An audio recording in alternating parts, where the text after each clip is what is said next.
একসাথে 4 কন্যা সন্তানের জন্মে যেখানে আনন্দ আর উৎসবে মুখর হওয়ার কথা ছিল, সেখানে দারিদ্র্যের নিষ্ঠুর কশাঘাতে আনন্দ এখন রূপ নিয়েছে বিষাদে।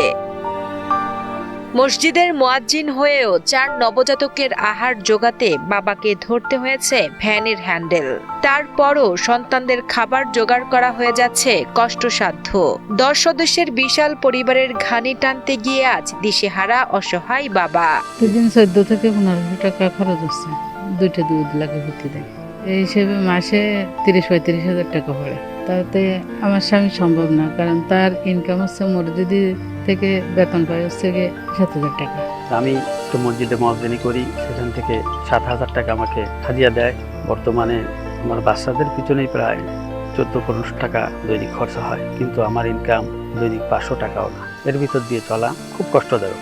বাগেরহাটের রামপালের কামরাঙ্গা গ্রামের হাফেজ আলাউদ্দিন ও মনিরা বেগম দম্পতি গত 26 ফেব্রুয়ারি খুলনা মেডিকেল কলেজ হাসপাতালে একসাথে 4 কন্যা সন্তানের জন্ম দেন।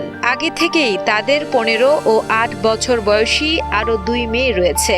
বর্তমানে বৃদ্ধ বাবা মা সহ এই 10 সদস্যের বিশাল পরিবারের একমাত্র উপার্জনক্ষম ব্যক্তি আলাউদ্দিন। তিনি স্থানীয় পেরিখালী বাজার জামে মসজিদে মাত্র 7,000 টাকা বেতনে মুয়াজ্জিন হিসেবে কাজ করেন। নামমাত্র আয়ে যেখানে ডাল ভাত জোগানোই কঠিন, সেখানে নতুন আসা 4 অতিথির ভরণ পোষণ তার কাছে এখন পাহাড়সম বাধা হয়ে দাঁড়িয়েছে। সিজারের মাধ্যমে আমার 4টে যমজ কন্যা সন্তান হয়েছে। এখন পর্যন্ত প্রায় 2.5 মাস বয়স হচ্ছে।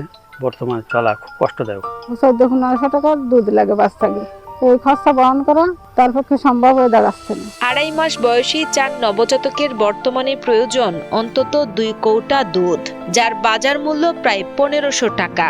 সেই হিসেবে মাসে কেবল দুধের পেছনেই ব্যয় হয় 35,000 টাকা, অথচ বাবার দৈনিক আয় 500 টাকাও নয়।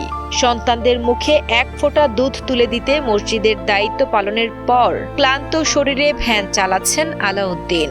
বড় 2 মেয়ের পড়াশোনার খরচ আর সামনে ঈদ, সব মিলিয়ে দিশেহারা পরিবারটি। তাই সন্তানদের ভালোভাবে খাইয়ে পরিয়ে বাঁচিয়ে রাখতে সরকার সহ সমাজের বিত্তবানদের কাছে আর্থিক সহযোগিতার জন্য আবেদন জানান পরিবারটি।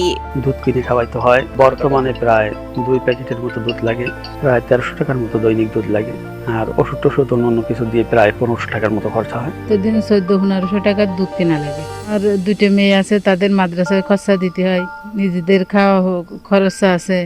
সামনে যে একটা কুরবানির ঈদ আসতেছে, এই ঈদে ওই 2টা মেয়ে আছে, এই 4টে মেয়েদের যে কাপড় চোপড় কি যোগান দেওয়া কষ্টদায়ক হবে। সমাজের যারা অর্থবিত্ত লোক আছেন, আপনারা একটু সহযোগিতা করবেন, তাহলে আমার বাচ্চাগুলো সুস্থভাবে মানুষ হতে পারবে। অসহায় পরিবারটির বর্তমান অবস্থা দেখে ব্যথিত প্রতিবেশীরাও। তারা যেন তাদের সন্তানদের নিয়ে ভালোভাবে বেঁচে থাকতে পারেন, সেজন্য সমাজের হৃদয়বান ও সামর্থ্যবানদের পরিবারটির পাশে দাঁড়ানোর আহ্বান জানান তারা। অর্থবিত্ত লোক যারা আছে, তারা যদি একটু সাহায্য সহযোগিতা করে, যাতে ভালোভাবে বাচ্চাকে মানুষ করতে পারে, এইটাই আমরা চাই প্রতিবেশী হিসেবে।